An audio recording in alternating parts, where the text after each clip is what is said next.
I was in excruciating pain. I've been drinking since I was 17 and the past 2 years it's ramped up a bit, but not that bad. Probably 30 drinks a week. I've had a patient from West Bengal who had more than 100 attacks.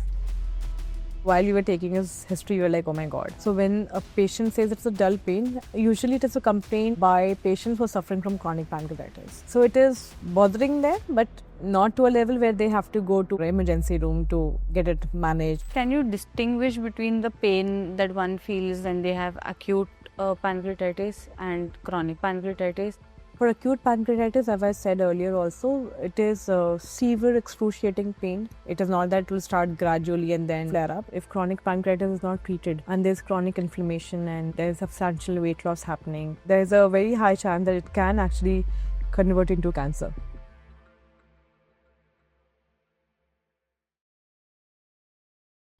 We have been treating patients for the longest time at Parab, but these are questions of people who might not know about us, but at the same time, these are questions like pressing questions which need an answer, and they're coming from across the globe because they're from Reddit. So let's start with the episode. The first question is, has anyone experienced salivary gland swelling with chronic pancreatitis? So is salivary gland swelling common in pancreatitis? So well, somebody may not directly connect it to pancreatitis, but yes, it is sometimes very common. First, to understand what is salivary glands. They are very important. They produce the saliva. And also a similar enzyme as amylase, which you've always heard that only pancreas is producing. Like I am sure that you just know that pancreas is producing amylase. Salivary glands also produce amylase. And that is why a lot of breakdown of carbohydrate happens in your mouth itself. So sometimes we say chew your food really well. It is for the proper mastication and the breakdown of the food as a first step in your mouth itself. So yeah, that could be one reason. And sometimes with pancreatitis, what happens is we go into extreme dehydration. So that could be one reason when the salivary glands can also get inflamed.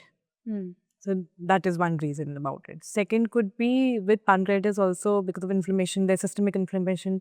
Even because of that, there could be inflammation in the salivary glands. But not every time there's inflammation in the salivary glands is because of pancreatitis. It could be due to some viral infection like mumps also. Sometimes this could be because of autoimmune condition and Sjogren's syndrome. So there are multiple reasons. But yes, in many cases of pancreatitis, inflammation in the salivary gland is also seen. Elevated lipase in back, rib and abdominal pain. Okay, so in April of this year, I experienced a real bad abdominal pain and had my lipase tested, which was 231. CT was ordered, but nothing was seen. Months later, in July, had lipase tested again at 194. Ultrasound was ordered and nothing seen, and pancreas was obscured by gas. Since then, nothing else has come of it, but now once again, I am experiencing left-sided abdominal pain under the ribs with radiating back pain and I am very uncomfortable. No positional changes help. Obviously, I'm not rolling around in agony, so I don't think I need the ER, but I also feel it's so uncomfortable. I'm not even sure it's pancreatitis since the doctors don't care about the lipase levels. So sometimes, Devangi, in such cases, what I've seen is, you can have mild underlying inflammation and enzymes could be on a higher side, little higher side, and people are absolutely asymptomatic. So like one of my cases from Mumbai, and I stopped his treatment almost a year and a half. He's gained another 6-7 kgs of weight, no attack, nothing, but consistently his amylase lipase is just not getting down. And I don't know what to do because he's absolutely fine. There's no digestion issues, no progression. So everything seems to be fine. In his case also, I feel the enzymes are on a higher side, maybe, going up and down a little bit. But the third attack, the third instance which is mentioned, where he's feeling pain and which is going left side. So maybe this is now where it could be captured in some ultrasonography or something. At least the clinical evidence is there because there are symptoms. Earlier, he didn't mention so. So I think definitely he'd go and consult the doctor. And also when he's mentioned that in ultrasonography, nothing is visible. So ultrasonography sometimes has its own limitations because as I've mentioned earlier also, pancreas is a retroperitoneal organ and many a time that is obscured by gas is rightly mentioned about it. It's not even visible. So it may not be enough. And if the inflammation is also not quite match. It will not be visible at all also. So first is to manage the symptoms and signs clinically under the doctor, and then later see where it is heading to have a clearer diagnosis and to understand what's happening. Next question का headline is dull pain. Diagnosed with pancreatitis in May 2025, I've had the occasional drink, including this past Thursday. I've been having some dull pain since yesterday and today. It's not the same pain that I had when I was diagnosed with pancreatitis, but feels to be in the same area. Do others have pancreas pain without it being a pancreatitis episode? So I think this person is quite capable of differentiating both the pain. Yeah. So when a patient says it's a dull pain, usually it is a complaint by patient who are suffering from chronic pancreatitis.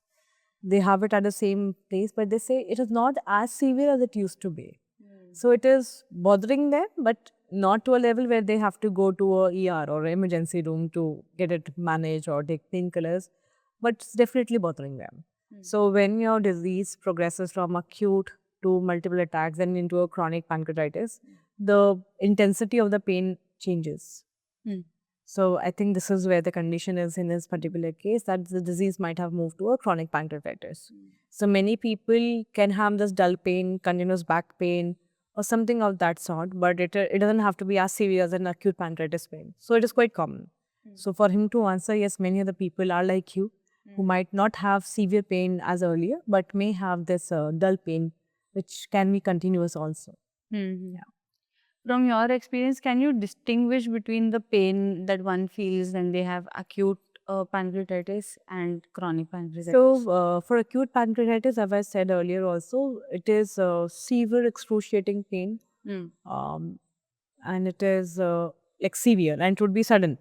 It is not that it will start gradually and then flare up. It is usually sudden pain, sudden onset. It is also severe in intensity, and then it is also radiating to the back.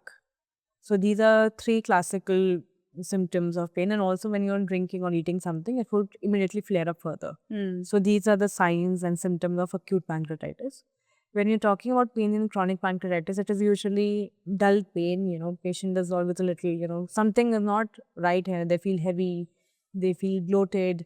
So it is a mix of certain other symptoms apart from just pain. But yeah, they would say on a scale of 10, they would say it's 2, 3, 4. But with acute pancreatitis, it is unbearable. So this is how one could differentiate it. Next question. Got diagnosed a few days ago, was in the hospital for 3 hours. They did a CAT scan and my pancreas was severely inflamed. They gave me medication and I was on my way. Didn't seem like too big of a deal at the time, even though I was in excruciating pain. I've been drinking since I was 17 and the past 2 years it's ramped up a bit, but not that bad, probably 30 drinks a week. I have read similar posts like this on here and everyone says don't drink it certain death. I want to drink again. I see most people say they were in the hospital for days, even the first time they were diagnosed. But my question is, why was I in only for 2 hours? Any advice? I really don't know what to think. So, see, pancreatitis is a very unpredictable disease. I think this guy has just been very lucky. He's just 23. Yeah, so having pancreatitis and having that much of alcohol, probably just alcohol enough is, it could be very damaging with pancreatitis. And I think everybody on earth would say not to have alcohol if you have pancreatitis. So, as a clear advice, he should not be drinking. And if he's concerned that why he was just in the hospital 2 hours and not for many, many days, I just feel he's very lucky and he should just thank God for that. Right. But ये 2 hours का process क्या होता है exactly? So I think when he was admitted in the hospital for 2 hours, they would have just managed the pain and would have done the scans, etc.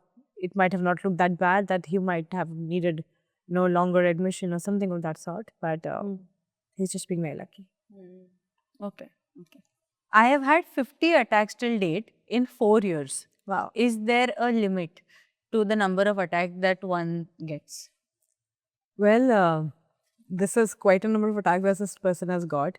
But not to disappoint him, I've had a patient from West Bengal who had more than 100 attacks. So while you were taking his history, you were like, oh my God, that's the highest we've seen. So I don't think if there's a limit to it or a cap to it. But yes, sometimes there could be endless attacks in pancreatitis. And there's no definite number. Whether one would get only 5 attacks, 10 attacks, 50 attacks, or 100 attacks, it could be endless at times. And what was their age? Around 35. So, and he has been getting attacks from the last 4-5 years, I think. But yes, multiple attacks. 100? And also, I think many a time what happens is it is not diagnosed at a very early stage. So people just have pain, they go to the hospital, they get their painkillers, they get the pain managed, they come back home. Because not every time at any age people are able to diagnose it with pancreatitis. So now with the advance in diagnostic techniques, better availability of labs, etc., still it is being diagnosed at a very early step. But if I would to compare it with when we started to do things, people got to only know it after many, many years. I think the problem is that people learn to live with it, but like live with the pain. But that should not be the way to go. I don't think it is about living with the pain, because pancreatic pain is something which you cannot just manage at home at times. It does need medical intervention. Had it been maybe IBS or some other problem, but if there's a severe pain or there's severe attacks, you need hospitalizations, you need doctors, you need treatment. And I would always recommend people to never ignore it. It is not a good pain to manage yourself. Be under supervision and don't self-medicate. My CA 19.9 marker shows 4,500. But my doctors have ruled out any evidence of cancer. I just want to ask if elevated cancer marker is equivalent to pancreatitis. Well, Devangi, it's a very interesting question. And quite often in my practice, I have seen many, many cases of pancreatitis coming to us with elevated CA 19.9 levels. What are CA 19.9? So CA 19.9 is a cancer antigen test, and it's usually a marker to understand the prognosis and presence of cancer. It's a marker related to pancreatic cancer, which is usually diagnosed at a very terminal stage, because it's not very easy to diagnose it at times. And mostly at 3rd stage or 4th stage only, you get to know about pancreatic cancer. In pancreatitis also, many cases who are going through extreme inflammation and severe attacks can have very elevated enzyme levels. But when you have very high levels, the doctors would always think it can be cancer. So they would do all the investigations to rule it out, because the symptoms are quite similar at times. So you could have weight loss, you could have pain, you could have some inflammatory lesion in the head or something in the head of the pancreas, I mean to say. So this could be certain things behind it. Then to make the diagnosis clear or to have a differential diagnosis, they would do a EUS, endoscopic ultrasound, or a ERCP, a biopsy. All these scans are done to rule it out completely. But yes, in many, many cases with pancreatitis also, we have seen CA markers being quite elevated. Not necessarily that every case that has a higher level of CA markers is equal to pancreatitis. But yes, first thing would be to always rule out CA pancreas, because if it is this high, it could be a matter of concern, like deep concern.